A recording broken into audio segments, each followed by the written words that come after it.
घर घ्यायचं आहे, पण बऱ्याच लोकांचं घर हे एकदाच होत असतं. तर घर घेण्यासाठी एरिया वाईज किंवा लोकेशन वाईज जे पॅरामीटर डिसाईड करताना कसं डिसाईड करावं? कारण प्रत्येकाला असं वाटतं की मी चांगल्या एरियात राहावं किंवा प्रीमियम एरियात राहावं. रेंटिंग वर्सेस बाईंगमध्ये फक्त फायनान्शियल ॲस्पेक्टचा विचार करणं थोडंसं मला नाही बरोबर वाटतं. तिथे इमोशनल ॲस्पेक्ट सुद्धा येतो. आपण अगदी EMIच कव्हर होणं हे फार चुकीचं आहे, कारण आपण लोन घेतोय कारण आपल्याकडे पैसे नाही आहेत आता म्हणून. रेंटलमध्ये तुम्ही जेव्हा राहताय, तुम्ही रेंट जे देताय it is absolute loss we can say, की तो तुम्ही कोणाला तरी देताय. त्यापेक्षा हेच जर तुम्ही पैसे बँकेला दिले आणि स्वतःचं घर होत असेल तर काय वाईट आहे. दोघेही वर्किंग कपल आहेत, म्हणजे हजबंड अँड वाईफ वर्किंग आहेत आणि त्यांना बजेट ठरवायचं आहे, पण मग ते ठरवता येत नाही आहे बजेट. तर ते बजेट ठरवताना कुठले कॅल्क्युलेशन्स घ्यावेत आणि कसे घ्यावेत ते कॅल्क्युलेशन. मंथली इन्कम आहे त्याच्यात 35% पेक्षा जास्त मोठा EMI असू नये.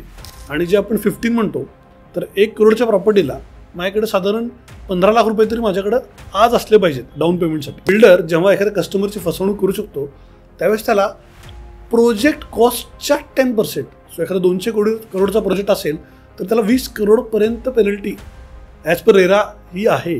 सिबिल स्कोअर किंवा रिपोर्ट बघताना बँक्स तुमचे इंटेंट बघत असतात. येणाऱ्या लोकांना मी एकच सांगू इच्छितो की जर तुम्ही प्रॉपर्टी शोधताय तर तुम्ही एक प्रोफेशनल कन्सल्टंटकडे जाणं खूप गरजेचं आहे. बिल्डरला पेनल्टी लागते, पण मग तसे एजंटला पेनल्टी लागण्यासाठी कस्टमरकडे काय अधिकार आहेत का?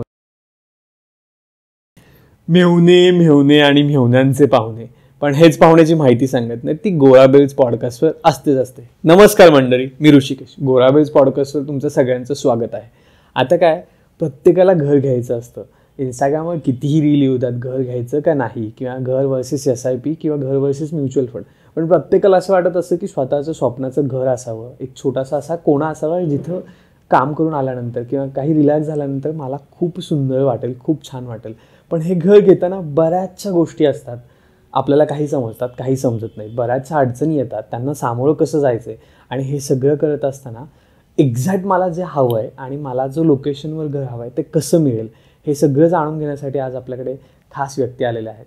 म्हणजे खास गेस्ट म्हणणार आहे मी. आपण त्यांना म्हणू शकतो की ते घर शोधण्यासाठी आपल्याला मित्र म्हणून काम करतात, किंवा जे आपल्याला गुगल काम करतो ना तसं ते काम करतात. तर आज आपल्यासोबत गणेश सर आलेले आहेत, जे होम आणि होम लोन यांच्यामध्ये कन्सल्टंट म्हणून गेली जवळपास 10 ते 12 वर्ष झाले काम करतात. तर चला सरांकडून जाणून घेऊयात घर शोधताना येणाऱ्या अडचणी आणि त्याच्यावर कसे तोडगे सापडले पाहिजेत आणि त्याच्यावर कुठल्या गोष्टींनी मात केली पाहिजे. नमस्कार गणेश सर.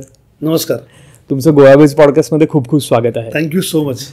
आता जसं मी थोडक्यात तुमची ओळख करून दिलेली आहे, पण मला माहिती आहे तुमचा अनुभव खूप दांडगा आहे, तर मला आमच्या प्रेक्षकांसाठी तुमची थोडक्यात अजून एक ओळख हवी आहे. ठीक आहे. सो माझं नाव गणेश चंद्रकांत जाधव. तसं मी प्रॉपरली सातारचा आहे. इथे पुण्यामध्ये मी 2000 सालापासून आहे.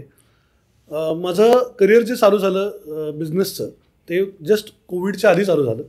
त्याच्या आधी मी ITC लिमिटेड, आयडिया सेल्युलर आणि येस बँक अशा चांगल्या कंपनीजमध्ये जॉब केला आहे. त्याच्यानंतर स्वतःचं काही करायचं ही मला खूप दिवसापासून इच्छा होती आणि त्याच संदर्भात मी आपटे रोडला कॅफे पीटर म्हणून एक आउटलेट आहे ते चालू केलं. आणि बरोबरच फायनान्स, जसं मी येस बँकेत माझा जो प्रोफाईल होता तिथं मी as a loan consultant unsecured लोनमध्ये काम करत होतो. तो अनुभव पण माझ्या बऱ्याच उपयोगी पडला. आणि मग तिथून कॅफे पीटर चालू केल्यानंतर जस्ट लॉकडाऊनच्या आधी मी पॅरलली लोन कन्सल्टंट म्हणून बिझनेसचा चालू केला. त्याच्यामध्ये मला जाणवलं की माझ्याकडे येणारे कस्टमर्सला फक्त अनसिक्युअर्ड लोनच नाही तर home loan, business loan, mortgage loan, काही कस्टमर्सला प्रोजेक्ट लोन, अशा बऱ्याचशा प्रकारच्या लोनची रिक्वायरमेंट होती. करेक्ट. तर मी स्वतःला फक्त अनसिक्युअर्ड लोन पुरतं मर्यादित नाही ठेवलं, तर मी माझं काम बाकी लोनसाठी सुद्धा मी रिसर्च चालू केला, माझा अभ्यास चालू केला, माझे कॉन्टॅक्ट्स त्या पद्धतीने बिल्ड केले. त्याला साथ मिळाली माझ्या वाईफची, जी स्वतः एक चार्टर्ड अकाउंटंट आहे. तिची प्रॅक्टिस पण 2017 पासून. आणि माझा अजून एक जो पार्टनर आहे CA परेश लुनिया, त्याची CAची प्रॅक्टिस ही 2014 पासून चालू होती. त्यामुळं त्यांच्याकडे ऑलरेडी एक कस्टमर बेस होता.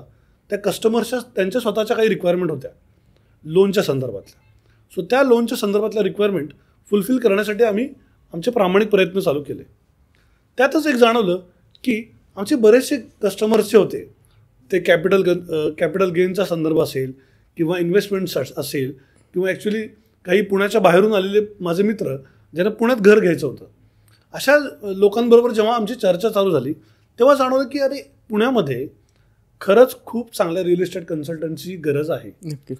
आणि ही इतकी मोठी इंडस्ट्री आहे जिथे लोकांना प्रामाणिक सल्ला मिळायला अजूनही तशी मुबलक रिसोर्सेस नाही आहेत, किंवा तुम्ही म्हणाल एक चांगले लोक नाहीत जे सल्ला देतील. सो अशाच आमच्या रिसर्चमध्ये आम्ही जाणवलं की हाच तो टाईम आहे जिथं आपण रिअल इस्टेटमध्ये सुद्धा पदार्पण करून आपल्या ग्राहकांना किंवा आपल्या मित्रांना किंवा आपल्या रिलेटिव्हजला एक चांगलं मार्गदर्शन करून त्यांना आपण चांगलं घर मिळवून द्यायला मदत करू शकतो. ओके. आणि हाच आमचा प्रवास वाढत गेला, जिथं माझे काही घरातले मित्र, माझे चांगले मित्र, असे लोक माझ्या टीममध्ये जुळत गेले. आणि आता आम्ही एक 20-25 लोकांची टीम आहे. हो, नाईस. जिथं आम्ही पूर्ण पुणे कव्हर करतोय. जसं तुम्ही सांगितलं की पूर्ण पुणे कव्हर करताय, तर मला आज पॉडकास्टमध्ये पण पूर्ण घर कसं घ्यायचं हे कव्हर करून घ्यायचं तुमच्याकडून. पण बऱ्याच लोकांचं घर हे एकदाच होत असतं. तर घर घेण्यासाठी एरिया वाईज किंवा लोकेशन वाईज जे पॅरामीटर डिसाईड करताना कसं डिसाईड करावं, कारण प्रत्येकाला असं वाटतं की मी चांगल्या एरियात राहावं किंवा प्रीमियम एरियात राहावं. आणि जसं म्हटलं आपण की घर एकदाच होतंय, मग तो प्रीमियम एरिया किंवा एरिया डिसाईड करताना कुठल्या बेसिक गोष्टी तरी बघाव्यात फर्स्टली, आणि सेकंडली नंतर काही गोष्टी बघाव्यात अशा. सो एरिया बघताना महत्त्वाचं येतं की तुमची कल्चरल बॅकग्राऊंड काय आहे. ओके. फॉर एक्झाम्पल, जर तुमच्या कल्चरल बॅकग्राऊंडमध्ये तुम्ही एक मराठी फॅमिली आहात, तर तुम्हाला जाणवेल की सिंहगड रोड, कोथरूड हे जे सिटी एरिया आहे तिथं मराठी लोकांचं डॉमिनन्स जास्त आहे, मराठी लोक जास्त आहेत. हे जर तुम्ही बघाल तर बाणेर, बालेवाडी इथून थोडं कॉस्मो क्राऊड चालू होतं, किंवा खराडी म्हणाल. सो तुम्ही कुठल्या फॅमिली, तुमचं कल्चरल बॅकग्राऊंड कसं आहे, तुमचं फायनान्शियल बॅकग्राऊंड तर ऑफकोर्स मॅटर करतच. की हजबंड वाईफ वर्किंग आहेत तर साधारण कुठे जॉब करतायत, आई वडील बरोबर राहत असतील तर तुमचं बेसिकली होमटाऊन कोणतं आहे. दुसरं एक एक्झाम्पल सांगेल तर, जसं मी सातारचा बिलॉंग करतो, माझं सिंहगड रोडला घर आहे, तर तुम्हाला आमच्या सोसायटीमध्ये 90% लोक हे सातारा, सांगली, कोल्हापूर या भागातूनच आलेले मिळणार आहेत. अशा पद्धतीने सुद्धा जर तुमचं प्रॉपर्टी शोधली तर तुम्हाला तुमच्या घरच्यांना जेव्हा ते येतील तेव्हा पण त्या सोसायटीत एक आपलेपणा वाटतो. आजूबाजूचे लोक मूळचे सांगली, साताराचेच असल्यामुळं त्यांना पण एक कम्फर्ट लेवल येऊन जाते. ओके. त्याचबरोबर म्हणाल तर तुमच्या मुलांच्या शाळा कशा पद्धतीच्या आहेत. आता जर तुम्हाला तुमच्या मुलांच्या शाळा CBSE, ICSE बोर्ड किंवा स्टेट बोर्ड अशा पद्धतीने हवा असेल तर तसा एरिया चूज करणं हे फार गरजेचं आहे. जसं मी म्हणालो की घरामध्ये जर सिनियर सिटीजन्स असतील तर हॉस्पिटल एक फार तर फार 2-5 किलोमीटरच्या अंतरावर असणं अपेक्षित आहे. कारण आजकालच्या ट्रॅफिकच्या परिस्थितीमध्ये जर काही इमर्जन्सी आली तर हॉस्पिटलला पोहोचणं हे थोडं लवकर होणं अपेक्षित आहे. सो ते काही मुद्दे आहेत ते तुम्ही बघणं गरजेचं आहे. फॉर एक्झाम्पल, जर तुम्ही IT मध्ये जॉब करत असाल तर तुमचं बेसिकली बॅकग्राऊंड कुठलं आहे, फायनान्शियल डोमेनमध्ये आहे का, सर्व्हिस इंडस्ट्री आहे का, डेव्हलपमेंटमध्ये आहे. तशानुसार सुद्धा ज्या इंडस्ट्री लोकेटेड आहेत, फॉर एक्झाम्पल खराडीला बऱ्याचशा फायनान्शियल डोमेनमध्ये सर्व्हिस प्रोव्हाइड करणाऱ्या IT कंपनीज आहेत. सो जर तुमचं करिअर तसं असेल तर तो एरिया तुम्हाला फार चांगला आहे. जर तुम्ही एक प्रोफेसर असाल, टीचर असाल, सो सिटी लेवलमध्ये बरेचसे तुम्हाला करिअर ॲव्हेन्यूज आहेत. सो तुमचं करिअर कुठे आहे, कशामध्ये आहे, ह्याच्यानुसार सुद्धा तुम्हाला एरिया चूज करणं हे तेवढंच महत्त्वाचं आहे. त्याचबरोबर सर, आता नक्कीच हे महत्त्वाचे पॉईंट आहेतच, पण आता असं एक दिसतं की होम म्हणजे घर घेण्यासाठी लोकांचा एक थोडासा कल जास्त वाढला आहे का पुण्यामध्ये. म्हणजे जसं तुम्ही बोललात की सिंहगड रोड त्या साईडला पण खूप वाढत चाललं सोसायट्या, इकडे पुणे चरोली या एरियांमध्ये वाढत चाललं, इकडे पुणे मोशीमध्ये पण वाढत चाललं, आणि तिकडे पाषाण आणि सुस्ता एरियांमध्ये पण पुणे वाढत चाललं. तर ओव्हरऑल तुमच्या अनुषंगाने पुण्यामध्ये घर घेण्यासाठी कसं वातावरण आहे? एकतर पहिली गोष्ट सांगायची तर भारत हा देश सध्या रिअल इस्टेटमध्ये खूप चांगलं करतोय. ओके. भारत खूप चांगल्या पद्धतीने ग्रो होत आहे. गव्हर्नमेंटच्या पॉलिसीज फार प्रो आहेत, त्यामुळं इन्फ्रास्ट्रक्चर डेव्हलपमेंटसाठी खूप स्कोप आहे. ओके.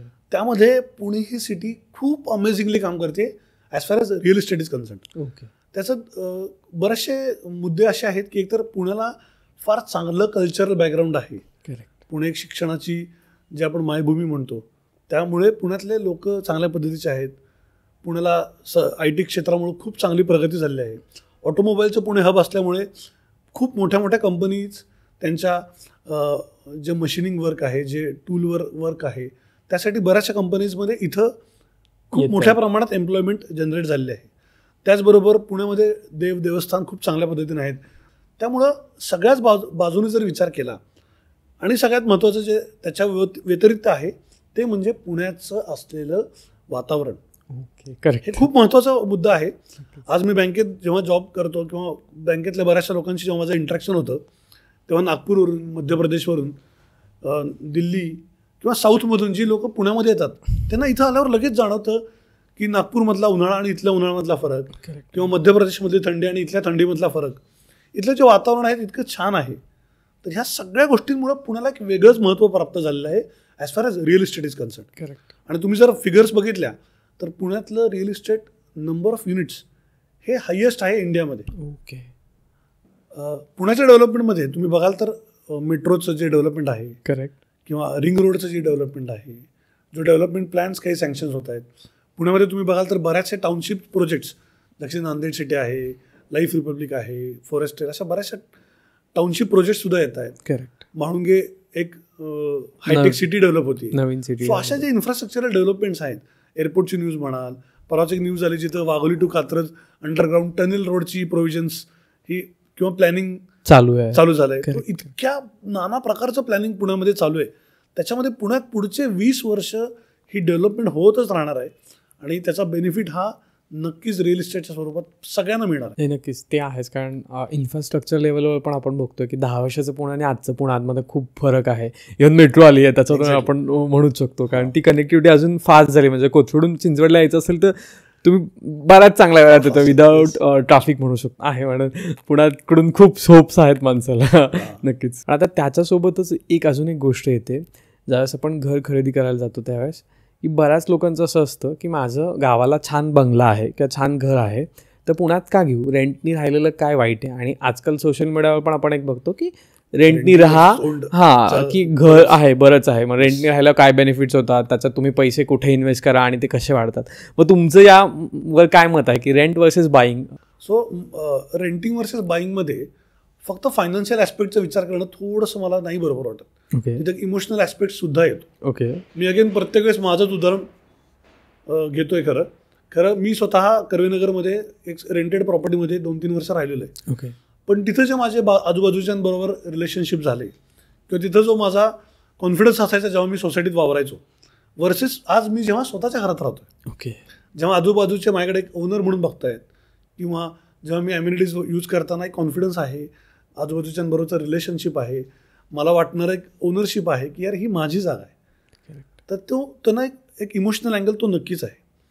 फायनान्शियल अँगल जर बघायचं झालं तर पुण्यामध्ये ज्या पद्धतीनं प्रॉपर्टीचं ॲप्रिसिएशन होत आहेत त्या पद्धतीनं आपण जर जी प्रॉपर्टी 2014-2012मध्ये घेतलेल्या प्रॉपर्टीचे आज जर तुम्ही भाव बघाल तर ते नक्कीच दुप्पट झालेले आहेत. करेक्ट. सो मी नेहमी असं म्हणतो की appreciation will take care of interest part of your EMI. Correct. आपण अगदी EMIच कव्हर होणं हे फार चुकीचं आहे, कारण आपण लोन घेतोय कारण आपल्याकडे पैसे नाहीत आत्ता म्हणून. तर तुमच्या इंटरेस्टचा कॉम्पोनंट हा नक्कीच तुमचं ॲप्रिसिएशन त्याची काळजी घेईल. आणि त्याच्याबरोबर रेंटलमध्ये तुम्ही जेव्हा राहताय, तुम्ही रेंट जे देताय it is absolute loss we can say की तो तुम्ही कोणाला तरी देताय. त्यापेक्षा हेच जर तुम्ही पैसे बँकेला दिले आणि स्वतःचं घर होत असेल तर काय वाईट आहे. आणि महत्त्वाचा मुद्दा म्हणजे जेव्हा तुमचं घर स्वतःचं आहे तिथे तुम्ही एक मानसिकदृष्ट्या स्वतःला फार सिक्युअर फील करता आणि तुम्ही तुमचा पूर्ण फोकस, तुमची पूर्ण ताकद ही तुमची करिअरवर, मुलांच्या शिक्षणावर, ह्या बऱ्याचशा गोष्टींसाठी लावू शकता. पण सुरुवात ही नेहमीच स्वतःच्या घरापासून होते, त्यामुळे ते फार महत्त्वाचं आहे. नक्कीच सर. आपण पण बऱ्याचदा ऐकलेलं आहे म्हणजे आपल्या आजी आजोबांकडून की वास्तू तथास्तू म्हणते तुम्हाला. आणि मग जर तसं असेल तर थोडंसं तो एक वेगळा अँगल येऊ शकतो किंवा तुम्हाला तो अरे माझं छप्पर आहे पुण्यामध्ये तर मी बाकीच्या गोष्टीकडे लक्ष देऊ शकतो. ते आहेच. एक्झॅक्टली. पण आता त्याच्यासोबतच अजून एक येतं की जसं रिअल इस्टेट वाढतंय त्याचसोबतच शॉप्स आणि ह्या सगळ्या गोष्टींमध्ये पण थोडंसं इन्क्रिमेंट वाढत आहे किंवा त्या गोष्टींमध्ये पण थोडंसं लोकांना इन्व्हेस्ट करायचं किंवा इन्व्हेस्टमेंट म्हणून ऑप्शन्स बघतात. तर तो सिलेक्ट करताना काही पॅरामीटर्स असावेत. सो कमर्शियल प्रॉपर्टी ही नेहमीच तुम्हाला डिमांडमध्ये राहणार आहे किंवा एक नेहमीच चांगलं ॲप्रिसिएशन करून देणार आहे. त्याचं कारण जर तुम्ही बघाल तर आज इतक्या मोठ्या प्रमाणात FSI मिळाल्यामुळे तुम्हाला पुण्यामध्ये फार उंच उंच बिल्डिंग बघायला मिळतात. करेक्ट. पण तुम्ही शॉप किती बांधणार आहे? शॉप हे नेहमी जमिनीलगतच असणार आहे. करेक्ट. त्यामुळं जो रेशो काही वर्षापूर्वी 200 घरात मागे 2 शॉप असा होता तो आता 2000 घरात मागे 3-4 शॉप असं झालेला आहे. करेक्ट. त्यामुळे तुम्हाला ते ॲप्रिसिएशन चांगलं मिळणार आहे, तुम्हाला ते रेंटल यील्ड चांगली मिळणार आहे. त्यामुळे ऑफकोर्स शॉप्स हे फारच चांगली इन्व्हेस्टमेंट राहते. कमर्शियल ऑफिसेसचं म्हणाल तर ज्या पद्धतीने पुणे ग्रो करते, ज्या पद्धतीने सर्व्हिस इंडस्ट्री ग्रो करते, बाकी इन्फ्रास्ट्रक्चर ग्रो करते, तर तुम्हाला एक चांगल्या ऑफिसेसची, एक चांगल्या इन्फ्रास्ट्रक्चरची नेहमीच गरज राहणारच आहे. करेक्ट. आणि जिथं कमर्शियल अँगल येतो तिथं ऑफकोर्स तुम्ही एक रेंट चांगलं एक्सपेक्ट करू शकता. वीज जिथं घरामध्ये तुम्हाला रेंटल यील्ड हा 3-4% राहतो, तिथं कमर्शियलमध्ये तुम्हाला रेंटल यील्ड हा नक्कीच 6-7% आसपास राहतोच. बट सर आता रेंटल यील्ड आम्ही याच्यापेक्षा कमी ऐकलं, कारण सोशल मीडियावर तर रेंटल यील्ड इज निग्लिजिबल असं सांगतात बऱ्यापैकी. तर मग काय कसं काय हे आहे? सो त्याच्यामध्ये सुद्धा काय कम्पॅरिझन करताना एक वेग स्टेटमेंट देणं फार चुकीचं राहतं बरेच वेळा. ओके, आपण जर रेसिडेन्शियल प्रॉपर्टी आयडेंटिफाय करताना फ्युचर प्रॉस्पेक्टचा विचार केला की इथं भविष्य काय होणार आहे, इथं आसपासच्या इन्फ्रास्ट्रक्चर डेव्हलपमेंटमध्ये काय काय गोष्टी होणार आहेत. सो अशी एक इन्फॉर्म्ड डिसिजन जेव्हा आपण घेतो तेव्हा तिथं आपल्याला एक चांगलं ॲप्रिसिएशन मिळण्याची संधी नक्कीच असते. ओके, अजून एक मुद्दा विचारायचा आहे. जर दोघंही वर्किंग कपल आहेत, म्हणजे हजबंड अँड वाईफ वर्किंग आहेत आणि त्यांना बजेट ठरवायचं आहे, पण मग ते ठरवता येत नाही आहे बजेट, तर ते बजेट ठरवताना कुठले कॅल्क्युलेशन्स घ्यावेत आणि कसे घ्यावेत ते कॅल्क्युलेशन? सो एक आमच्या रिअल इस्टेटच्या भाषेमध्ये एक फॉर्म्युला आहे, एक सिम्पल फॉर्म्युला आहे, जो की आहे मी म्हणतो 5-15-35. ओके, सो 5 म्हणजे तुमचं जे ॲन्युअल इन्कम आहे त्याच्या 5x तुमचं प्रॉपर्टी व्हॅल्यू असलेलं रेकमेंडेड असतं. ओके, 15% ऑफ प्रॉपर्टी व्हॅल्यू ही तुमच्याकडे आज रेडी असणं अपेक्षित आहे. आणि 35 इज तुमचा जो मंथली इन्कम आहे त्याच्या 35% जास्त मोठा EMI असू नये. ओके, एखादं एक्झाम्पल घेऊन सांगाल तर? समजा माझं 20 लाखाचं पॅकेज आहे. ओके, सो मी 1 करोडच्या वर प्रॉपर्टी 1 करोडच्या आसपास प्रॉपर्टी बघणं अपेक्षित आहे. ओके, सो 20 लाखाचं पॅकेज म्हणजे मला साधारण समजा 1.5 लाख रुपये मंथली पगार आहे, तर त्याच्या 35% माझा EMI नाही जायला पाहिजे त्याच्यावर. ओके, आणि जे आपण 15 म्हणतो, तर 1 करोडच्या प्रॉपर्टीला माझ्याकडे साधारण 15 लाख रुपये तरी माझ्याकडं आज असले पाहिजेत डाऊन पेमेंटसाठी. ओके, सो असा एक फॉर्म्युला आपण म्हणतो, पण प्रत्येक वेळेस फॉर्म्युलानंच वर्क होत नाही. करेक्ट. बऱ्याच वेळा रिअल इस्टेटमध्ये ऑपॉर्च्युनिटी फार मोठा रोल प्ले करते. करेक्ट. कधी कधी चांगल्या ऑफर्स मिळतात, चांगले प्रोजेक्ट मिळतात, चांगले तुम्हाला आवडतील असा प्रोजेक्ट एक चांगल्या बजेटमध्ये अवेलेबल होऊन जातो. ज्या लोकेशनला तुम्ही बरेच वर्ष प्रॉपर्टी बघताय तिथं तुम्हाला मिळून जाते. So opportunity always play a major role. Formula आहे दरवेळेस चालेल असं नाही आहे. आणि मला वाटतं बऱ्याचदा अपॉर्च्युनिटी खूप मॅटर करते, कारण एक तर दोघांचंही जुळलं पाहिजे सूत की आपल्याला घर घ्यायचं आहे. नक्कीच त्याच्यात तुम्हाला घरच्यांनी सपोर्ट केला पाहिजे, म्हणजे ज्यांचे घरं गावाकडे आहेत त्यांनी पण सपोर्ट केला पाहिजे, आता घ्या तुम्ही घर, काय हरकत नाही. आणि दुसरी गोष्ट म्हणजे मुलांचे एज्युकेशन्स आणि या गोष्टी पण नसाव्यात. असं एज्युकेशन नसेल किंवा काही नसेल तर माणूस पटकन धजावतंही घ्यायला आणि तेवढी मोठी अमाऊंट इन्व्हेस्ट करते आणि नंतर जसं होईल तसं चालू शकतं. करेक्ट. दुसरा एक महत्त्वाचा मुद्दा होतो की बरेच वेळा तुम्ही असं जाणवलं असेल किंवा तुम्हाला चर्चेत आलं असेल की जेव्हा तुमच्यावर कुठलं EMIचं बर्डन नसतं तर आपल्या लाईफस्टाईलवर फार आपण जास्त एक्सपेन्स करतो. करेक्ट. अननेसेसरी एक्सपेन्सेस असतात, जसं झोमॅटो, काही टुरिंग करतो, आपण फिरायला जातो. मी असं म्हणत नाही की ते गरजेचं नाही आहे, पण घर किंवा इन्व्हेस्टमेंट ही होणं गरजेचं आहे. करेक्ट. आणि जर तुमचं फायनान्शियल डिसिप्लिन चांगलं नसेल तर EMIमुळे एका चांगल्या ठिकाणी तुमचे पैसे नक्कीच लागतात. असं एक बऱ्याचदा बघायला मिळतंय की आता आउटसाईड पुण्यातली लोक, म्हणजे मुंबई असेल, नाशिक असेल, इकडची लोक पुण्यामध्ये शिफ्ट व्हायला बघतात किंवा पुण्याच्या आजूबाजूंना फार्म हाऊस हा एक थोडासा वेगळा प्रकार येतो आहे. मग ते सिलेक्ट करताना किंवा ते काही घेताना पण अशा काही बेसिक गोष्टी चेक कराव्या लागतात का? पुण्याच्या बाहेरून पुण्यात येणाऱ्या लोकांसाठी पहिली चर्चा करू प्लीज. नक्कीच. अशी बरीच लोक आहेत ॲक्च्युली. जर तुम्ही बघाल तर आज मूळचे पुणेकर हे फार कमी प्रमाणात राहिलेले आहेत. नक्कीच. आणि बरेचसे पुणेकर हे आज पुणेकर नसून येणार आहे, म्हणजे बाहेरच स्थायिक झालेले आहेत. करेक्ट. आता गोष्ट करू आपण बाहेरून येणाऱ्यांची, तर त्यामध्ये सातारा, सांगली, कोल्हापूर, नागपूर, नाशिक, अहमदनगर, ह्या धुळे, कोकणातून बरीचशी लोक पुण्यात आले आहेत. मुंबईमधून काहीशी लोक पुण्यात आले आहेत, पनवेलमधून. सो त्यानुसार त्यांच्या फॉर एक्झाम्पल सातारचे लोक जनरली सिंहगड रोडचा एरिया प्रेफर करतात. ओके. सोलापूरचे लोक तुम्ही बघाल की सोलापूर, नांदेड इकडची लोक मोस्टली हडपसर साईडला तुम्हाला भेटतील. नगरची लोक तुम्हाला मोस्टली खराडी वगैरे ह्या भागामध्ये भेटतील. ह्याचा महत्त्वाचा एक मुद्दा, एक इमोशनल गोष्ट अशी असते की प्रत्येकाला लवकरात लवकर आपल्या मूळ गावात परतता येईल आणि त्याच गावची लोक जास्त करून त्या भागात असल्यामुळे एक कनेक्ट लवकर होतो आणि एक चांगलं रिलेशनशिप बिल्ड व्हायला किंवा आपल्या फॅमिलीबरोबर राहताना एक चांगल्या प्रकारचा आनंद त्या भागामध्ये त्यांना मिळत असतो. सो तो एक खूप महत्त्वाचा अँगल आहे. आणि बेसिकली आपण घर घेताना आपली फॅमिली सेफ राहावी, सिक्युअर राहावी, आजूबाजूच्यांबरोबर चांगले संबंध असावेत, सुखदुःख चांगल्या पद्धतीने वाढता यावीत, हे एक बेसिक गरज असते माणसाची. नक्कीच. आणि आपल्या भागातलाच शेजारी आपल्याला मिळाला तर कुणाला नाही आवडणार बरं.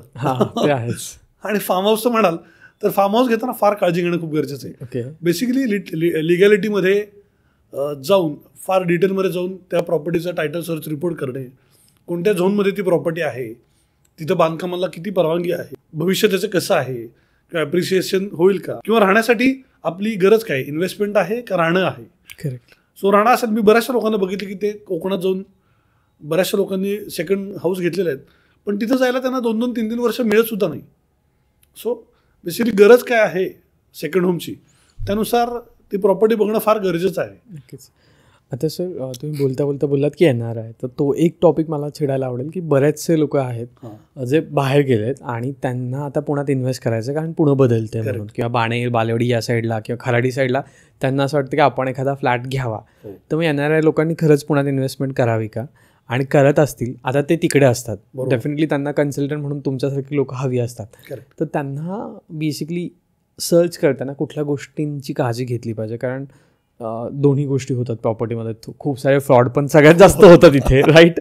आणि दुसरी गोष्ट की प्रॉपर्टी जर चांगली मिळाली तर सगळ्यांनाच सॅटिस्फॅक्शन मिळतं. तर मग कसं असतं तो सगळा एक NRI वाल्यांचा गोष्ट कशी असते? सो NRI मध्ये गोष्टी कॉम्प्लिकेटेड होतात. त्याचे कारण होतं की एक चांगली प्रॉपर्टी मिळणे, जर लोन घ्यायचं असेल तर लोन चांगल्या पद्धतीने आणि हॅसल फ्री लोन होणे, आणि टॅक्सेशनचे सुद्धा मुद्दे असतात जेव्हा प्रॉपर्टी आपण सेल करतो, किंवा इन्कम टॅक्सचा डिक्लेरेशन येतात. सो अशा कॉम्प्लिकेटेड गोष्टींना हँडल करणारे प्रोफेशनल्स तसे मार्केटमध्ये फार नाही आहेत, फ्रँकली स्पीकिंग. करेक्ट. आणि NRI जेव्हा इंडियामध्ये किंवा रादर पुण्यामध्ये घर घेतोय, आणि त्याचे 2 ऑब्जेक्टिव्ह असतात, एक राहण्याचा आणि एक इन्व्हेस्टमेंटचा. सो त्या दोन्ही ऑब्जेक्टिव्हसाठी वेगळ्या पद्धतीने हँडलिंग व्हायला पाहिजे. फॉर एक्झाम्पल, माझे जे बरेचसे इंजिनिअरिंगचे बॅचमेट आहेत, आज ते अशा आयुष्याच्या फेजमध्ये आहेत जेव्हा त्यांना आपण जे घर वापसी म्हणतो, किंवा जसं स्वदेश पिक्चर बघून बरेचसे लोक इंडियामध्ये परत आले होतो, तसेच बऱ्याचशा लोकांच्या अवस्था आहेत. ते ॲक्च्युली त्यांच्या बाहेरच्या लाईफस्टाईलला फार कंटाळलेले आहेत असं म्हणणं पण चुकीचं राहणार नाही, आणि त्यांना राहायला पुण्यामध्ये यायची अपेक्षा आहे, किंवा त्यांना राहायला पुण्यामध्ये यायचं आहे. किंवा असे पण मित्र आहेत माझे जे इन्व्हेस्टमेंटसाठी, त्यांचं प्युअरली इंटेन्शन आहे maximum return on investment. So या दोन्ही ऑब्जेक्टिव्हसाठी आपण त्यांना प्रॉपरली म्हणजे मार्गदर्शन मिळणं गरजेचं आहे. आता राहायचं जर म्हणायचं झालं तर पुण्यामध्ये आज खूप चांगल्या प्रकारचे बिल्डर्स आहेत.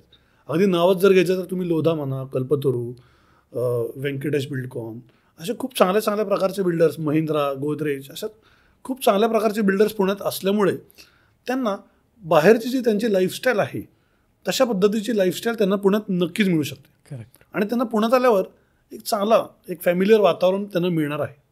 त्यामुळं ते बिल्डर चूज करून त्यांच्या बजेटनुसार प्रॉपर्टी शोधणे हे एक चांगला पर्याय नक्कीच होऊ शकतो. NRI लोकांना मी एकच सांगू इच्छितो की जर तुम्ही प्रॉपर्टी शोधताय तर तुम्ही एक प्रोफेशनल कन्सल्टंटकडे जाणं खूप गरजेचं आहे. रादर दॅन स्वतःहून प्रॉपर्टी शोधणं, किंवा काही अन्य मार्ग किंवा काही रेफरन्सेस किंवा तुमच्या ओळखीच्या लोकांना थ्रू जाण्यापेक्षा एक प्रॉपर कन्सल्टंट थ्रू जाणं खूप गरजेचं आहे. एक एक्झाम्पल सांगतो, जर तुमचं दात दुखत असेल तर तुम्ही एक स्पेशलिस्टच दाखवता ना, राईट, की स्वतः कुठल्या OPD मध्ये वगैरे जाता किंवा फार्मसीकडे जाऊन औषधे घेता, तो मार्ग रेकमेंडेड नाही आहे. करेक्ट. सिमिलरली जेव्हा तुम्ही प्रॉपर्टी घेताय, एवढं मोठं माइलस्टोन तुमच्या लाईफमधलं ते आहे, so go to the professional consultant.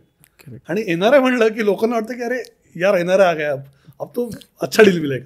Mostly असं नाही व्हायला पाहिजे. एक म्हणून जेव्हा तुम्ही आमच्यासारख्या लोकांच्या टचमध्ये येता, आम्हाला माहिती आहे मार्केटमध्ये काय ट्रेंड चालू आहेत, काय. माझ्याकडे एक सॉफ्टवेअरचं टूल आहे ज्याच्यामध्ये लिटरली ज्याच प्रॉपर्टीमध्ये मागच्या काही दिवसांमध्ये काही प्रकारचे डील झाले आहेत, काही प्राइजिंगने डील झालेले आहेत, ते आम्हाला पूर्ण इन्फॉर्मेशन त्याचे असते, पूर्ण ॲक्सेस असतं. त्यामुळे we will ensure you that NRIला एक चांगली डील मिळेल, जेणेकरून आमचा पण एक रेफरन्स बेस चांगला मिळतो. मी तुम्हाला एक गंमत म्हणून सांगतो, जर्मनी ह्या कंट्रीमधून मला इतके रेफरन्सेस भेटलेले आहेत. मी कमीत कमी आज 8 ते 10 डील्स फक्त जर्मनीमधून क्लोज केल्या. दॅट इज जस्ट बिकॉज त्यांना आमच्याकडून एक चांगली सर्व्हिस मिळाली आहे. करेक्ट. हे अजून एक गमतीचा मुद्दा असा आहे की मी बरेच वेळा जेव्हा जर्मनीतल्या लोकांचं होम लोन करतो तेव्हा तिथले डॉक्युमेंट्स जर्मन लँग्वेजमध्ये असतात, आणि बऱ्याचशा इथल्या लोन कन्सल्टंट्सला ते डॉक्युमेंट ट्रान्सलेट करताना सुद्धा अडचण येते बिकॉज ऑफ सर्टन लिमिटेशन्स. पण आमच्या बाबतीत तसं नाही आहे. आम्ही बरेच वेळा बघितले जर्मन कस्टमर्सला त्यांचे सॅलरी स्लिप्स असतात, बँक स्टेटमेंट्स असतात. सो आम्ही प्रॉपरली ट्रान्सलेट करून चांगल्या पद्धतीने ती केस बँकेसमोर मांडतो, जेणेकरून त्यांचं लोनसुद्धा चांगल्या पद्धतीनं होतं, एक चांगली डील मिळते, आणि टॅक्सेशनच्या रिलेटेडसुद्धा आम्ही त्यांना एक चांगली कन्सल्टिंग करत असतो. त्यामुळं हे एक चांगली सर्व्हिस देण्यामुळं आमचा एक रेफरन्स बेससुद्धा आम्हाला मिळत जातो. करेक्ट. NRI मध्ये एक फार इंटरेस्टिंग गोष्ट आहे. काय होतं, एकतर NRI फार लिमिटेड टाइमसाठी इंडियामध्ये येतात. बरोबर. 15 दिवस 20 दिवसात. तेवढ्याच 20 दिवसात त्यांना प्रॉपर्टी पण शोधणे आहे, डील पण करणे आहे, लोनचे पण प्रोसेस करायचे. तो ह्या सगळ्या कॉम्प्लिकेशन्समध्ये चुका होण्याची शक्यता फार जास्त असते. त्याच्यातच एखादा चुकीचा कन्सल्टंट किंवा एखादा चुकीचा बिल्डर अशा संपर्कात ते जर आले तर नक्कीच त्यांना 10 रुपयाची गोष्ट 20 रुपयालाच मिळणार आहे. त्याच्यात नुकसान होतं एकतर फायनान्शियल लॉस बरोबरच तुमची एक मानसिकता पण खराब होते. तुम्ही देशाला नावं ठेवता की यार इंडिया में कुछ नहीं होगा, यहाँ पे सब फ्रॉडी स्कॅम ही चलते. असं नाही आहे. तर तुम्ही चांगल्या कन्सल्टंटच्या संपर्कात या, तुम्हाला एक डील चांगली मिळेल. मी बऱ्याच वेळा असं बघितलं आहे की प्रॉपर्टी घेताना नॉर्मल एक TDS एक भरणं गरजेचं असतं जेव्हा प्रॉपर्टी 50 lakhs अबो आहे. ह्या पण बऱ्याच सारी गोष्टी कोणी कन्सल्टंट तुमच्या येणाऱ्या कस्टमरला सांगत नाही. त्याच्यामुळे तो TDSवर पेनल्टी वाढत जाते. ती इतकी मोठ्या प्रमाणावर होते की ती नंतर छोटीशी गोष्ट फार त्रासदायक होऊन बसते. किंवा जेव्हा प्रॉपर्टी सेल करता तेव्हा कॅपिटल गेनचे काही इश्यूज असतात. NRIsला एक वेगळ्या पद्धतीने ट्रीटमेंट मिळणं गरजेचं आहे. एक सिन्सिअरिटी, एक सेन्सिटिव्हिटी असणं गरजेचं आहे. ती त्यांना मिळाली पाहिजे. कारण NRIचं कॉन्ट्रीब्युशन रिअल इस्टेटमध्ये खूप मोठं आहे. खूप वाखाणण्याजोगं कॉन्ट्रीब्युशन आहे. त्यांनी खूप इन्व्हेस्ट केलं आहेत इंडियामध्ये. मग आता एवढं सर तुम्ही सांगताय चांगले कन्सल्टंटबद्दल, तर मला ती उत्सुकता आहे की चांगला कन्सल्टंट कसा निवडायचा आणि त्याच्यासाठी काही बेसिक चेक्स आहेत का? चांगली गोष्ट फार सब्जेक्टिव्ह आहे. त्याच्यामध्ये इंटेन्शनल और कॉम्पिटन्सीज लेवल खूप आहेत. मी कदाचित एक इंटेन्शनली मला कोणाला फ्रॉड नाही करायचं, बट माझे कॉम्पिटन्सीज लेवलच नाही आहे किंवा मला त्या फील्डचं इन्फॉर्मेशनच नाही आहे असं होण्याची शक्यता असते. बट त्या तुमच्या कॉम्पिटन्सीचा किंवा इंटेन्शनचा कस्टमरला लॉस नाही होणं अपेक्षित आहे. करेक्ट. त्यामुळं रेरा म्हणून एक जी इन्स्टिट्यूशन आलेली आहे रिअल इस्टेटमध्ये ते फार चांगल्या पद्धतीने काम करते. आता चांगल्या कन्सल्टंट्समध्ये एक रेराची एक एक्झाम आहे. ती एक्झाम क्लिअर करण्यासाठी एक फुल डे 3 दिवसाचं वर्कशॉप असतं. त्याच्यामध्ये तुम्ही रिअल इस्टेटच्या रिलेटेड बेसिक इन्फॉर्मेशन जी अपेक्षित आहे ती सगळी तुम्हाला इन्फॉर्मेशन मिळते. त्यानंतर एक एक्झाम कंडक्ट केली जाते आणि ज्याच्यातून तुम्हाला कॉम्पिटन्सी सर्टिफिकेट मिळत असतं. सो एव्हरीवन शुड एन्श्युअर की ते एका रेरा कंप्लाइड किंवा रेरा कॉम्पिटन्सी सर्टिफिकेट असलेल्या कन्सल्टंट्स बरोबर डील करतात. म्हणजे आपण ते चेक केलं पाहिजे की त्याच्याकडे ते सर्टिफिकेट आहे का नाही. एक्झॅक्टली. म्हणजे सर्टिफिकेट आहे म्हणजे बऱ्याचशा अंशी कॉम्पिटन्सीज लेवलचं नॉलेज आहे, एक व्हॅलिडिटी मिळते. पण इंटेन्शन्स हे तुम्हाला एक रेफरन्सनंच कळू शकतं. समोरच्याचं इंटेन्शन चांगले असण्यासाठी त्यांची पास्ट हिस्ट्री बघणं, त्यांनी कशा प्रकारे डिलिव्हरी केलेली आहे हे फार महत्त्वाचं आहे. तुम्हाला जस्ट गंमत म्हणून सांगतो की जर एखाद्या कन्सल्टंटनं एखाद्या कस्टमरची फसवणूक झाली तर रेराच्या प्रोव्हिजन्सनुसार त्याला 5% ऑफ द युनिट कॉस्ट म्हणजेच 1 करोडच्या घराला त्याला 5 lakhsची पेनल्टी लागू शकते. आणि इम्प्रिझनमेंटचे सुद्धा प्रोव्हिजन्स लॉनुसार आहेत. एक बिल्डर जेव्हा एखाद्या कस्टमरची फसवणूक करू शकतो त्यावेळेस त्याला प्रोजेक्ट कॉस्टच्या 10%, सो एखादा 200 करोडचा प्रोजेक्ट असेल तर त्याला 20 करोडपर्यंत पेनल्टी ॲज पर रेरा ही आहे. त्याला सुद्धा इम्प्रिझनमेंटचे प्रोव्हिजन्स रेरामध्ये आहेत. सो रेरा आल्यानंतर हे फार सेन्सिटिव्ह आणि सिरियस प्रोफेशन झालेलं आहे. नक्कीच. रिअल इस्टेटमध्ये डिसिजन तर ॲट द एंड कस्टमरलाच घ्यायचे. बरोबर. कन्सल्टंट्स त्याला मार्ग दाखवतील, त्याला प्रोजेक्ट दाखवतील, डिसिजन ॲट द एंड तुम्हालाच घ्यायचे. त्यामध्ये गंमत सांगतो की जर तुम्ही तहानलेले आहात तर कन्सल्टंट तुम्हाला पाणी कुठे हे मार्ग दाखवू शकतो. करेक्ट. पाणी मात्र तुम्हालाच प्यायचंय. नक्कीच. चुकीचा कन्सल्टंटमध्ये असं होऊ शकतं किंवा तुम्हाला समुद्राचा मार्ग दाखवू शकतो किंवा नदीचा दाखवू शकतो. म्हणजे त्यासाठी तुम्ही एक राईट कन्सल्टंट शोधणं हेही तेवढंच महत्त्वाचं आहे.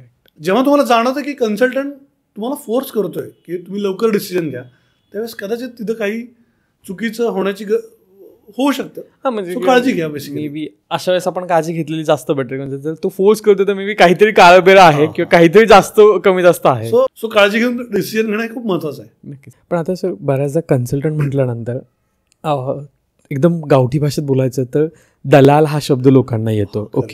आणि मग दलाल आल्यानंतर म्हणजे प्रत्येकाची मानसिकता आता त्या बाबतीत थोडीशी झालेली, अरे हे तर काय दोन्ही साईडनी पैसे घेणार असतात आणि यांना फक्त ते विकण्यावरच भर आहे. तर मग ते कितपत खरं असतं दलाल म्हटल्यानंतर की विकण्यावर भर जरी असला तरी to the right person to the right point विकणं हे पण खूप महत्त्वाचं. मग त्या गोष्टी कशा जुळून आणतात? तुम्ही अगदी बरोबर म्हणलाय. दलाल हा शब्द आहे, थोडी ह्या इंडस्ट्रीकडे बघण्याची लोकांची दृष्टी खराब होते. तुम्ही दोन्हीकडून पैसे घेणार, किती घेणार. मला बरेचसे लोक आजही विचारतात की यार सर तुम्ही किती कमिशन चार्ज करता किंवा तुमची सर्व्हिस फीस काय. तर आमचं क्लिअर स्टेटमेंट असतं की बाबा आम्ही तर क्लायंटकडून काहीच फीस घेत नाही. माझ्या कंपनीचा रूलच आहे, we don't charge any fees to our customers. त्यांना कितीही प्रॉपर्टीज बघू देत, त्यांना कितीही एरिया एक्सप्लोअर करायचा असेल तर that is absolutely free of cost. Okay. आता मी तुम्हाला सांगतो की ह्याची गरज काय. सी मार्केट हे खूप वेगळ्या पद्धतीने बदलते. ओके. तुम्ही 3 वर्षाच्या पूर्वीचं पुणे म्हणाल, 2 वर्षाच्या पूर्वीचं पुणे म्हणाल आणि आजचं पुणे ह्याच्यात सुद्धा फरक आहे. नाना प्रकारचे प्रोजेक्ट्स मार्केटमध्ये येत आहेत. प्रत्येक बिल्डर एक वेगळं प्रपोजल घेऊन कस्टमर्सकडे येतोय, जिथे तुम्हाला 2 BHK 600 स्क्वेअर फूटमध्ये सुद्धा मिळतोय आणि तोच 2 BHK 800 स्क्वेअर फूटमध्ये सुद्धा मिळतोय. एक 2 BHK 45 लाखात सुद्धा मिळतोय. त्याच एरियात 2 BHK तुम्हाला 90 लाख 1 करोडला सुद्धा मिळतोय. बरोबर. बट कस्टमरला ॲट द एंड काय हवं हे खूप महत्त्वाचं आहे. करेक्ट. आणि तेच बघण्याचं काम आमचं आहे की माझा कस्टमर ह्याची काय अपेक्षा आहे.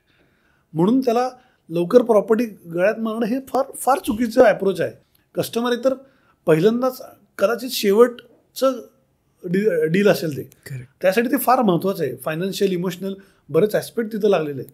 तो त्याला एक राईट डील मिळून देण्याची जबाबदारी सगळे कन्सल्टंटची आहे. त्या पद्धतीने त्याला मार्गदर्शन होणे आणि तुमचा पूर्ण अभ्यास, नॉट नेसेसरी की प्रत्येकाचा अभ्यास प्रत्येकाच्या एरियामध्ये फार एक गाढा अभ्यास असेल.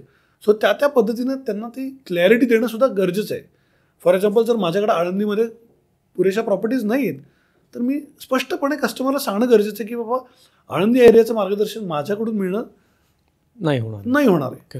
की माझ्या ज्या मर्यादा आहेत त्यासुद्धा मी कस्टमर समोर त्याच पद्धतीने ठेवणं गरजेचं आहे. पण आता त्याच्यासोबतच सर अजून एक गोष्ट तुम्ही मगासून बोलताय की लोनमध्ये पण, मग तुम्ही लोनमध्ये पण काही हेल्प करता का लोकांना, मला जाणून घ्यायचं आहे.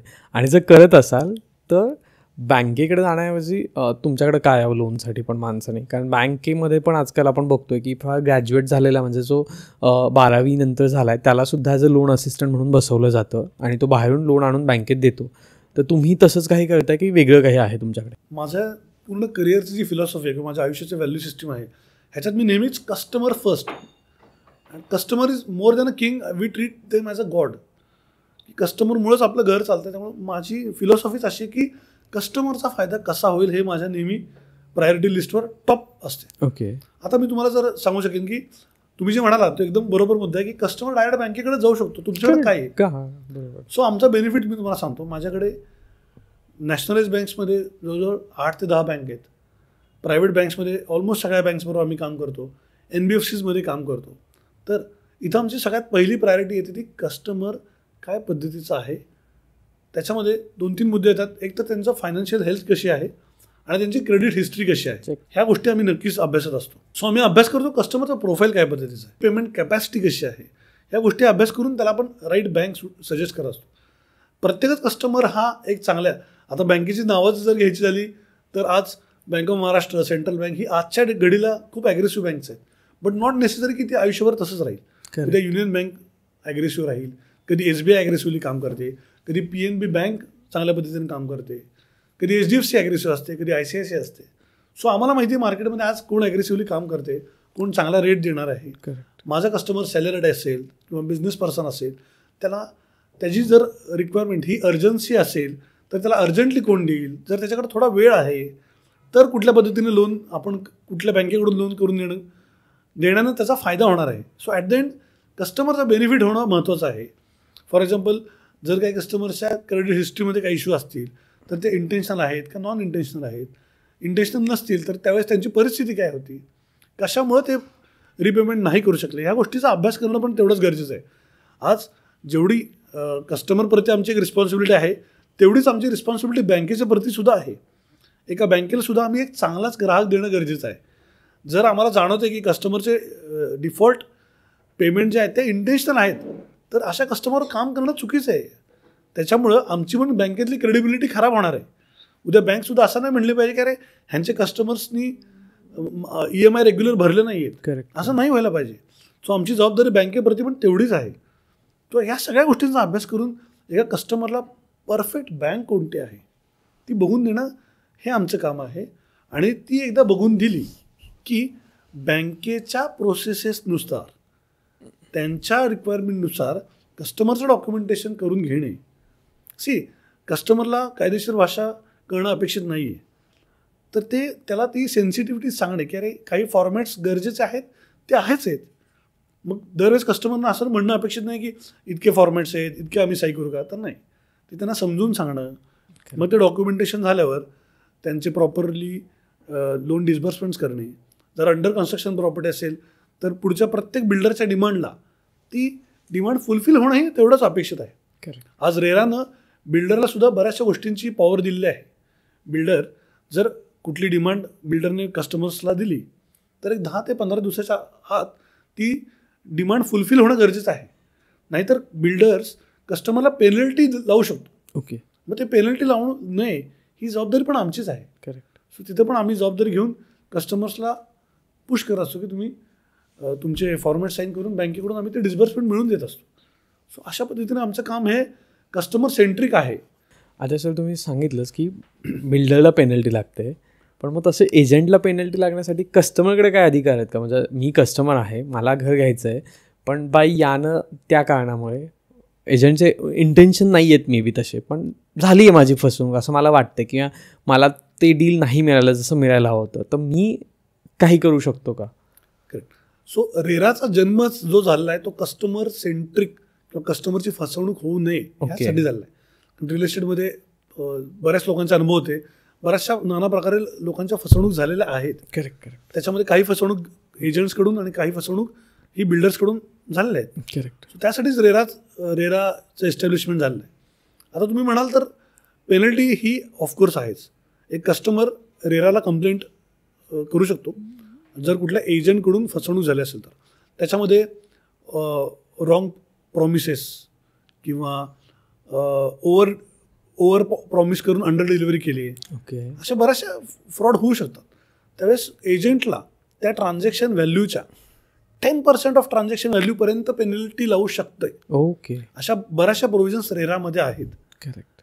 जर कुठला प्रोजेक्ट पोझिशनसाठी डिलेड झालं आणि त्या ज्या सर्कमस्टन्सेस आहेत त्याच्यावर बिल्डरच्या कंट्रोलमधले असतील की जसं ज्याला आपण म्हणतो की अरे इंटेन्शनल किंवा फायनान्शियल डिसिप्लिनमुळे तो डिले झाला आहे प्रोजेक्ट, तर त्यावेळेस कस्टमरला ही बिल्डरकडून सुद्धा पेनल्टी घ्यायचा अधिकार आहे.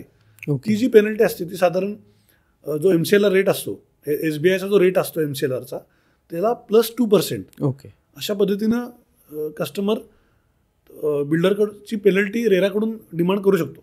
हां, म्हणजे आमचं भविष्य सिक्युअर आहे असं म्हणू शकतो आपण रेरामुळे, किंवा ॲज अ कस्टमर म्हणून मला तेवढी सिक्युरिटी आहे की मी एजंटकडे पण जातो तरी पण मला काही गोष्टी आस्क फॉर करता येतात. नक्कीच. सो त्यात महत्त्वाचं आहे की तो एजंट बेसिकली रेरा कंप्लाइड आणि रेरा सर्टिफाईड असणं खूप करेक्ट अपेक्षित आहे. आता सर अजून एक गोष्ट प्रामुख्याने बघायला मिळते की प्रत्येक मोठा प्रोजेक्ट असेल त्यांचं सेल्स ऑफिस असतं आणि त्यांच्या सेल्स ऑफिसमध्ये आजकाल त्यांचा सोशल मीडिया टीम आहे किंवा त्यांचं पण कॉलिंग टीम आहे, त्याच्यानंतर त्यांचे पण प्रोजेक्टचे व्हिडिओज आणि त्या सगळ्या गोष्टी तिथे येतात. मग तिथून बरीचशी प्रोजेक्टबद्दल माहिती मिळते आपल्याला. मग प्लस कन्सल्टंट का, हा एक अगेन क्वेश्चन येतो, किंवा तिथे पण काही कन्सल्टंट लोकांचे धागेदोरे जुळलेले असतात का? हे दोन्ही क्वेश्चनचे जर तुम्ही मला उत्तर दिले तर आवडेल. हे फार इंटरेस्टिंग आहे क्वेश्चन. मी मला सांगतो आजकाल इतकी जास्त इन्फॉर्मेशन अवेलेबल आहे ना, करेक्ट, की ते रिफाईंड इन्फॉर्मेशन मिळून अल्टिमेट गोल सगळ्यांचं एक की राईट डिसिजन होणं महत्त्वाचं आहे. करेक्ट. त्यासाठी लोड्स ऑफ इन्फॉर्मेशनचं महत्त्व नाही आहे. ओके. क्वालिटी इन्फॉर्मेशन अपेक्षित आहे. करेक्ट. कोणच बिल्डर त्याच्या प्रोजेक्टचं निगेटिव्ह नाही सांगणार. नक्कीच. नक्कीच. असं नाही होऊ शकत की कुठल्याच प्रोजेक्टमध्ये काहीच निगेटिव्ह नाही. Correct. So we are the one जे तुम्हाला जे चांगलं आहे आणि जे नाही एवढं चांगलं आहे अशी सगळी इन्फॉर्मेशन देणार आहे. त्या इन्फॉर्मेशनला समजून डिसिजन मात्र तुम्हालाच घ्यायचे आहे. We will assist you for right decision. Correct. तर जे तुम्ही म्हणताय ते इन्फॉर्मेशन तर खूप अवेलेबल आहे. करेक्ट. सोशल मीडियावर आहे. प्रोजेक्टचे व्हिडिओज लाखो करोडो रुपये खर्च करून आजकाल प्रमोशनल व्हिडिओज बनतात. पण त्यातनं माझ्या गरजेचं काय हे फार महत्त्वाचं आहे. आणि तुम्ही जसं म्हणता तसं बरेचसे धागेदोरे जुळलेले असतात आणि माल प्रॅक्टिसेस होतात. सो त्या होऊ नये म्हणून कस्टमरनं जसं मी तुम्हाला म्हणालो तसं एक राईट कन्सल्टंटकडं पोहोचणं, त्याच्या बेसिकली त्याची क्रेडिबिलिटी कशी आहे मार्केटमध्ये, is he competent enough to give me this services. Correct. त्यासाठी ते कॉम्पिटन्सी सर्टिफिकेट त्याच्याकडे आहे का, अशा बेसिक गोष्टींची कस्टमरनं काळजी घेतली तर बऱ्याचशा मिस्टेक्स आपण अवॉइड करू शकतो. नक्कीच. आता तुम्ही लोनचं एवढं सगळं सांगितलं तरी अजून एक क्वेश्चन राहतो, तो म्हणजे सिबिल स्कोअरवाला. आणि तो आजकाल सगळ्यांनाच प्रश्न पडला, कारण प्रत्येकजण लोनच्या सिबिल स्कोअर विचारतं. तर ते कसं होतं आणि ते जे खराब असेल किंवा चांगलं असेल तर काय फरक पडतात आणि त्याच्यात तुम्ही कशी हेल्प करता का हे जास्त मला महत्त्वाचं आहे, कारण लोकांचे खराब असतात क्रेडिट कार्ड. सर सिबिल हे काय, CIBIL is a reflection of your ability and your intent basically. Okay. So बँका ॲबिलिटी तर ॲसेस करतच असतात. बरोबर. इंटेंट समजून घेणं खूप महत्त्वाचं आहे. या कस्टमर हा इंटेन्शनली रिपेमेंट टाईमवर करत नाही आहे का काही परिस्थिती आली होती. ओके. जसं की कोविडमध्ये बऱ्याचशा लोकांनी रिपेमेंट करणं बऱ्याचशा लोकांना अवघड झालं होतं. करेक्ट. तर ते त्यांचे इंटेंट खराब होते का? तर नाही, त्यांचे इंटेंट चांगलेच होते, परिस्थितीच खराब होती. बरोबर. सो सिबिल स्कोअर किंवा सिबिल रिपोर्ट बघताना बँक्स तुमचे इंटेंट बघत असतात. ओके. जेव्हा तुम्हाला जाणवेल, बँकेला जाणवेल की हा इंटेन्शनलीच ह्याचं बिहेवियरच तसं आहे, डिफॉल्ट करणे, लेट पेमेंट करणे, तिथे लोन मिळण्याची अपेक्षा करणं चुकीचं आहे. ओके. अशा लोकांना आम्हीही सपोर्ट नाही करत. ओके. कारण इंटेन्शनच खराब असेल तर त्यांना लोन देऊन नाहीच उपयोग आहे. Correct. हां, परिस्थिती खराब असेल, काही मेडिकल इमर्जन्सी घरात होती, कोणी ॲडमिट होतं, मुलाचे शिक्षण, ही प्रायोरिटी नेहमीच राहणार आहे. तुमचा EMI भरण्यापेक्षा तुमचे वडील जर हॉस्पिटलमध्ये आहेत तर त्यांचं बिल भरणं हे नेहमी जास्त महत्त्वाचं आहे. करेक्ट. हे बँकाही समजू शकतात. Correct. पण मग त्याचे बिल्स देणे, बँकेला प्रूव्ह करणे की बाबा अशी परिस्थिती होती, त्यातून तो मार्ग नक्कीच निघू शकतो. करेक्ट. आता क्रेडिट स्कोअरचा रिपोर्ट हा लोनमध्ये कसा पडतो? तर जेव्हा क्रेडिट स्कोअर खराब असेल तेव्हा इंटरेस्ट रेट जास्त होतो. ओके. इंटरेस्ट रेट, बँक शेवटी बिझनेस करतात. करेक्ट. बँकेचा बिझनेसमध्ये त्यांचा पण प्रयत्न असतो की त्यांना पण प्रॉफिट हवा आहे. ते तुमचं एक रिस्क असेसमेंट करतात.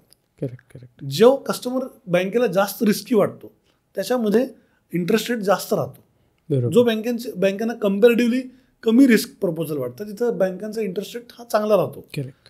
तुम्ही कधी बघितलं असेल तर होम लोनमध्ये तुम्हाला तुमच्या मिसेसला ॲड करायला बँक रेकमेंड करत असते. करेक्ट. त्यात बँक शेवटी त्यांची रिस्क कव्हर करत असते की मिसेस लोनवर असल्यावर जेव्हा रिकव्हरीची वेळ येते तेव्हा स्वाभाविकच जर माझी मिसेस किंवा माझी आई लोनवर असेल तर माणूस प्रयत्न करतो की माझ्या मिसेसला, माझ्या आईला त्रास नाही व्हायला पाहिजे. त्यामुळे तो रिपेमेंट व्यवस्थित करतो आणि अशा कस्टमर्सला बँकासुद्धा कमी रेटला लोन देत असतात. सो ह्या सगळ्या बऱ्याचशा गोष्टी असतात.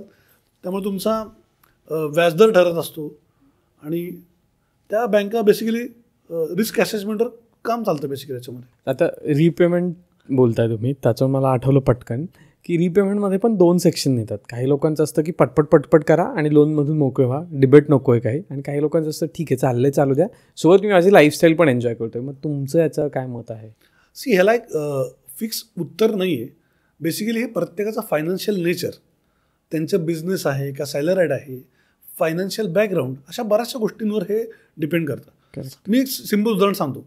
एक बिझनेस पर्सन असतो जिसको इंटरेस्ट समजता है. आपण म्हणतो ना की यार ये पैसा बनाता है, पैसे से पैसा बनाता है. करेक्ट.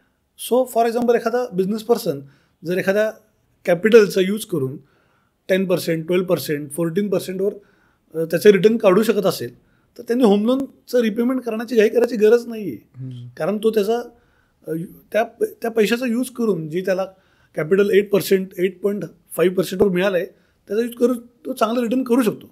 पण एखादा जर सॅलरीड असेल, त्याला तेवढं फायनान्शियल अवेअरनेस नसेल, तर अशा बाबतीत एक मानसिक शांती सुद्धा खूप महत्त्वाची आहे. तर त्यांनी फटाफट लोन क्लोज केलं म्हणजे काही मोठी चूक केली अशातला भाग नाही. करेक्ट. तो ज्याचा त्याचा प्रश्न आहे, ज्याच्या त्याचं फायनान्शियल नेचर आहे, ज्याचं त्याचं फायनान्शियल डिसिप्लिन आहे, त्याच्यानुसार ते ज्याला त्याला योग्य उत्तर आहे.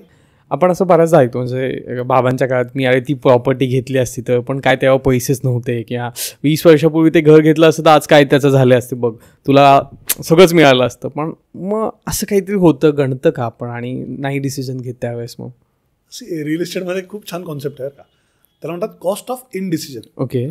काही कारणामुळे किंवा काही फॅक्टर्समुळे आपण डिसिजन न घेणं हेही एक खूप मोठी कॉस्ट आहे. फॉर एक्झाम्पल जसं तुम्ही म्हणता की 20 वर्षापूर्वी एक काहीतरी प्रॉपर्टी घेतली असती तर आज त्याचा भाव हा झाला असता. We call it as a missed opportunity. But ते का होतं तर एक राईट गायडन्स नसतो. ओके. एक राईट अप्रोच नसतो किंवा फायनान्शियल रेडीनेस नसतं. सो फायनान्शियल रेडीनेस हा एक ह्या ॲस्पेक्टवर काम करू शकतो आपण. जसं की काही ॲडजस्टमेंट्स असतात की बाबा काही लोक म्हणतात मला 15व्या फ्लोअरलाच फ्लॅट हवा आहे तरच मी घेणार. सो थोडंसं फ्लेक्झिबिलिटी ही महत्त्वाची आहे लोकेशनच्या बाबतीत, पॅरामीटर्सच्या बाबतीत, बजेटच्या बाबतीत. आणि ते जर फ्लेक्झिबल असल्यामुळे एक राईट कन्सल्टंटच्या गायडन्समुळे डिसिजन घेणं हे खूप महत्त्वाचं आहे. करेक्ट. एक अर्जंट डिसिजन किंवा डेस्परेशन ऑफ डिसिजन हे जेवढं चुकीचं आहे तेवढंच इन डिसिजनसुद्धा तेवढं चुकीचं आहे. करेक्ट. सो दोघांचा बॅलन्स ठेवणं आणि फ्लेक्झिबल राहणं आणि डिसिजन घेणं मात्र महत्त्वाचं आहे. गणेश सर, तुमचं खूप खूप धन्यवाद. तुम्ही इथे आलात आणि आमच्यासोबत त्या छोट्या छोट्या गोष्टी शेअर केल्या ज्या की मिस होतात एकतर, किंवा अरे माहिती आहे घर घ्यायचं पण चल बघूयात नंतर करूयात आणि जाऊन मग एकदाच घ्यायला सुरुवात होते आणि मग ते 2-3 वीकेंड बांधायचे आणि मग अरे चल हे छान वाटलं प्रोजेक्ट आणि बुक करायचं, पण बाकीच्या गोष्टी नाही बघितल्या जात. पण तुम्ही त्या गोष्टी समजून सांगितल्या की ॲटलिस्ट अधोरेखित केलात मी म्हणत.